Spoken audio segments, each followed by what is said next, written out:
Hey guys, hope you're all doing well. Now for today's video, I wanted to talk a little bit more about what we can expect to see in Jurassic World 3. With all of the recent comments made by Bryce Dallas Howard on how this film will be made to not only be the conclusion of this trilogy, but also the film that's going to wrap up everything and be the finale of all 6 movies in the Jurassic saga, I felt like it would be a good idea to go over some of the more important thematic elements that we've seen across all of these films. Specifically the ones surrounding Owen Grady's imprinted Velociraptor, Blue. I'm going to be diving into the filmmaking and presentation behind these movies from Jurassic Park all the way to Fallen Kingdom just to make sure we've got somewhat of a good idea on where to begin our speculation. So with all of that being said, let's go ahead and begin.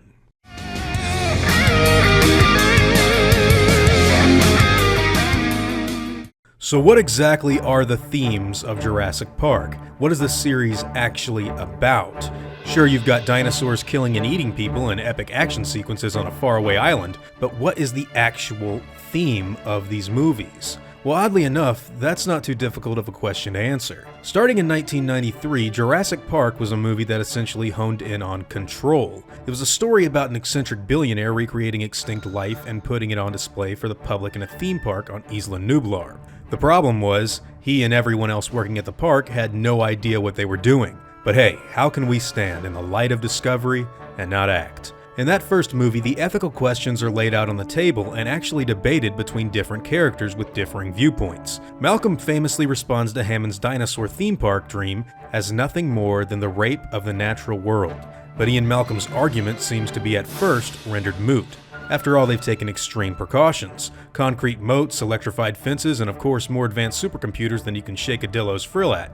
They've spared no expense. But once the power goes out and the dinosaurs start eating the tourists, Hammond learns that he never had control, and that this whole place was nothing more than an illusion. The machines had failed, and now the animals would overrun the island and roar triumphantly with a symbolic banner falling in front of them proclaiming victory in the face of progress for the sake of progress.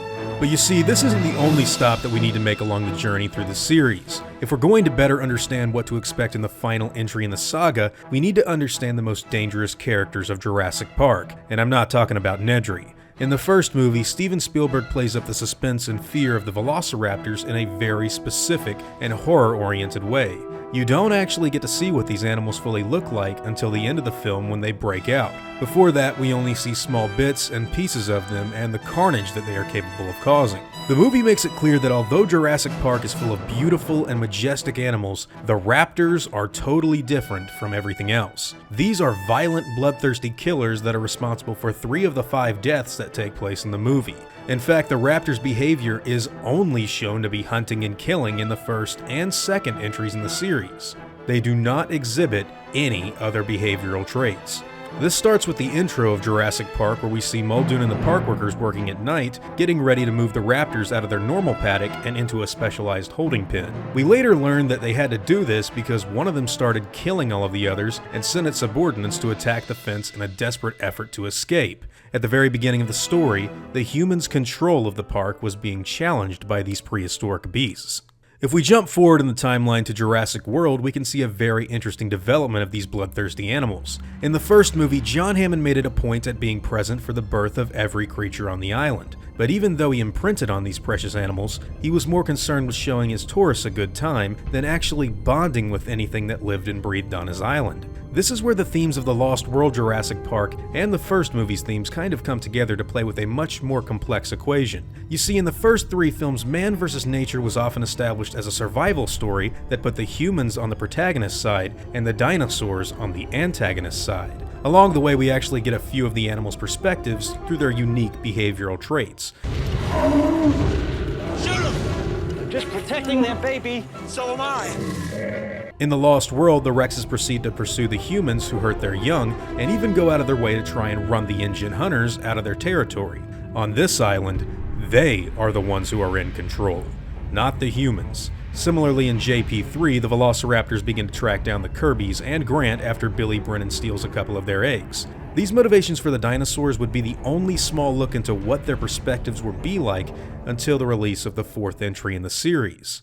And it's here that control over the dinosaurs is actually examined the most. Unlike Hammond, Owen Grady has chosen to stay with the raptors after they were born. He's nurtured them and raised them in an effort to study their behavioral traits. Unlike Jurassic Park, the raptors are not contained in a small electrified box with their food being lowered on a large automated crane. Here they are made to look up to Owen just as baby birds would do to their parents. They're also hand-fed by the character that was present for each of their individual births and shown to spend a lot of time up close and personal with their surrogate parental figure. Yet even though all of these more personal bonding mannerisms have taken place, Grady still affirms that the animals are not safe.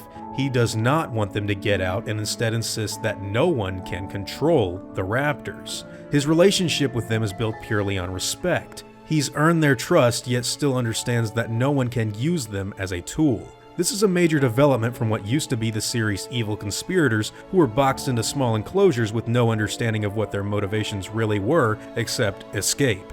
Jurassic World also marks the part in the series where the raptors are no longer filmed and depicted as being series supervillains. Here that role has actually been given to the Indominus Rex, the genetic super hybrid who was put in a big box and fed from an automated crane without any sort of outside relationship to those who created her. This animal shares the same sort of mishandling and arguable abuse that the big one and the other raptors had in Jurassic Park. This and Fallen Kingdom's Indoraptor are where things get really interesting. Raptors are now being examined as animals that do more than just hunt and kill in the series. Now, we see that control is something that they actually are beginning to not only ponder, but really act on. At the end of Jurassic World, Blue even looks at Grady as if for some sort of answer or question as to what happens now.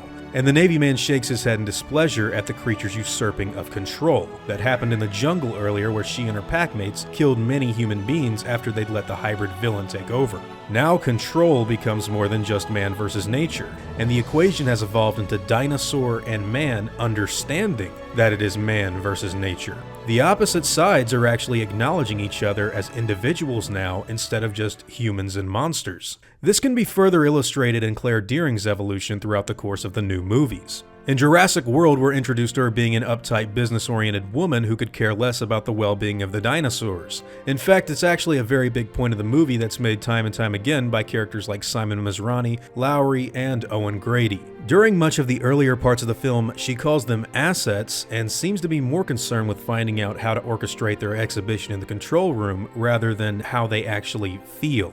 It isn't until Claire Dearing finds out that her nephews are in danger and calls on the help of Owen Grady that the woman actually begins to look at the island in a very different way. Now, her control is in a pretty questionable situation, and she may need help from the man who's worked with the raptors in order to safely find her family and put her worries at rest. The most important moment for her character comes in her meeting with the dying Apatosaurus. It's at this point in Jurassic World where Claire Dearing actually looks at the helpless and mortally wounded creature and sees something more than just a corporate asset. This majestic beast was threatened and killed by the same thing that is currently putting her family members in danger. And when the Apatosaur dies, Claire begins to cry before looking on at the devastation and dead bodies at all of the other dinosaurs that lay in the Indominus wake. Her control over the animals and their role as only assets was instantly shattered. And now that new beast is out looking for where it fits in the food chain. It's this specific moment that actually shapes Claire's beliefs for not only the duration of this movie, but also all of the next.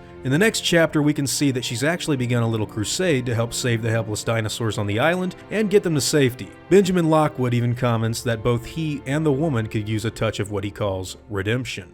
Moments like this are incredibly important to the themes of Jurassic Park and the evolution of the much more complex animal and man relationships. This can also be seen pretty clearly in the development of Chris Pratt's character. Owen Grady begins Jurassic World Fallen Kingdom admitting that he wants to build his cabin and drink all day. When Claire Dearing offers the man a chance to save Blue and rescue the other dinosaurs on Isla Nublar, he flat out refuses. In fact, when she asks if he's going to just let Blue die, his response is a quick, "Well, yeah."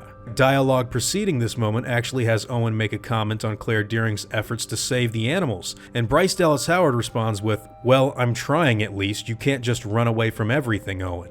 This leads into Claire asking Grady what happened to him before she walks out of the conversation. A few important things to note here. The last Jurassic movie opened its introductions to both of these characters in a lengthy scene that was told through expository dialogue. One particular line from Grady actually helps shape the entire spectrum of the roles he, Claire, and Blue have in this trilogy. See, it's all about control with you. I don't control the raptors, it's a relationship. It's based on mutual respect. That's why you and I never had a second date. It's during their first scene together that we learn that Owen is a guy who prefers to do things on his own terms and live in pretty much isolation from anyone else. At the beginning of Fallen Kingdom, we can see that he's actually tried to go back to doing this, and Claire even brings up a seemingly meaningless incident about driving a van to illustrate that when he couldn't have it his way, he walked away from her. Even in replaying the situation, Owen wants to make it clear that he is the one that left her, and not the other way around. It's literally his way or the highway. He is the one that is in control of his life, no one else.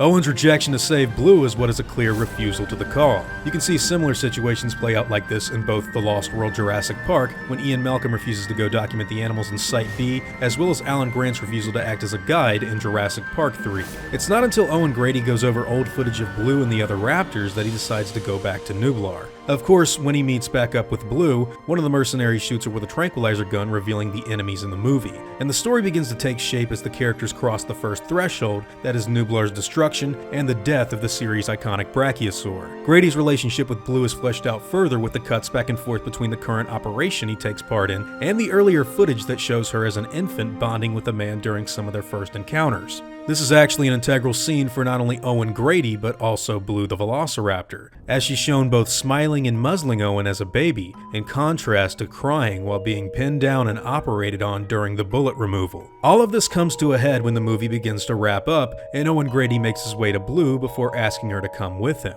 This is a direct reversal of the ending of Jurassic World, where Grady shakes his head in disagreement that things could ever go back to the way it used to be between them. This time, Blue is actually the one that rejects Owen after implying that she doesn't want to live life in a cage. Owen rejected Blue in the last movie, and now at the end of this film, his request to take her back with him is met with a solid no. Owen is no longer in control of this situation. The ball is in the dinosaur's court now, and given that it's her choice to make, she gives the understandable answer. Now, let's put all of this stuff together and look at what's happened throughout the course of the film. At first, Owen was living his life in solitude and chose to flat out let Blue die and burn up on the island. Upon the ride through Main Street, Ken Wheatley sees Owen and Claire looking out at the destroyed Innovation Center and asks if they're reminiscing on what he calls bad memories, before Owen looks at Claire and reveals that some were good. Owen's character development from solitary jerk that wanted to run away from his past before actually confronting it and learning from his relationship mistakes can be seen in other such films like The Lion King. Replace Nala with Bryce Dallas Howard and you've essentially got the first act of Fallen Kingdom. Now that dinosaurs are no longer seen as just the antagonizing side of the conversation, the man versus nature and control themes have actually become more fleshed out and complex. For many years, the idea of control was only ever awarded to humans as being something that should be debated. No one ever asked for the dinosaur side of the conversation. Living, breathing animals that man chose to create and put on display. Before, they were never given a choice or even asked what their thoughts were on the very question. Yet we always played them up as intelligent living things that had motives and perspectives of their own. Ellie, they were smart. They were smarter than dolphins or whales.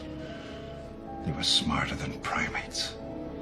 It was simply dino bad, human good. The introduction of Maisie complicates man's control further, with her very existence offering a unique and important perspective. We're not only witnessing the rape of the natural world, we're actually being forced to talk about it from all viewpoints now, and not just the singular human observation. Blue has already given her answer and made it clear that she doesn't want to be controlled. Maisie has made it clear that she doesn't think the dinosaur survival should be controlled. And you bet your ass there's going to be human casualties in the wake of their freedom. But that's something man has been dodging since the very first movie. We haven't talked about why it's not just our world anymore. We are not in control because of the abuse of this power. Not only do we not have respect for that power, we don't have a shred of respect for the other side of the argument. An extinct animal that's brought back to life has no rights. It exists because we made it. We patented it. We own it. It's painfully obvious that from the human standpoint, the dinosaurs should have all suffocated and died on either the island or inside of the Lockwood Mansion, and Claire Dearing even understands this with her refusal to set them free. But it's not really just her choice to make, is it? Maisie makes it clear that the other side doesn't want to die either. And here we leave the film with Blue calling out for any other raptors that might be in her new alien home. She's looking for members of her kind to live with and stake out her place in the world. Her past relationship with human character Owen Grady will no doubt make a return in Jurassic World 3, and it's this eventual reunion and following closure to their stories that will be the crux of what the series has examined and looked into. In one corner we've got a man who comes from the world that cloned, misused, and exploited the animals, while in the other corner we've got the mishandled and now liberated dinosaur that has a built-up relationship with a man. With Trevorrow's assertion that there will not be any more hybrid dinosaurs used in the final entry in the series, one can assume that the past raptor packs of the first trilogy and the genetically engineered abominations with raptor DNA in this trilogy will help shape the role of the dinosaur antagonist in Jurassic World 3. If I had to theorize this early out, I'd say it's more than likely going to be wild raptors that don't have any connection with a human built off of earned respect. This would give Blue the Velociraptor, our link to the dinosaur side of the argument, an interesting outlook on the situation. Does she stay with her kind on the quote, bad side? Or does she come back to those that inhabit the side that her parental figure, Owen Grady, stands? What's that answer going to be? Now, of course, we are still incredibly far away from the release of Jurassic Park 6, and it's kind of early to really gauge what's going to happen. But if I had to guess today, apart from the viewpoint of Maisie, I'd say that Owen's past with Blue is going to be the most important thing the characters are going to have to situate all of their decisions around in Jurassic World 3. They can't just think through this one.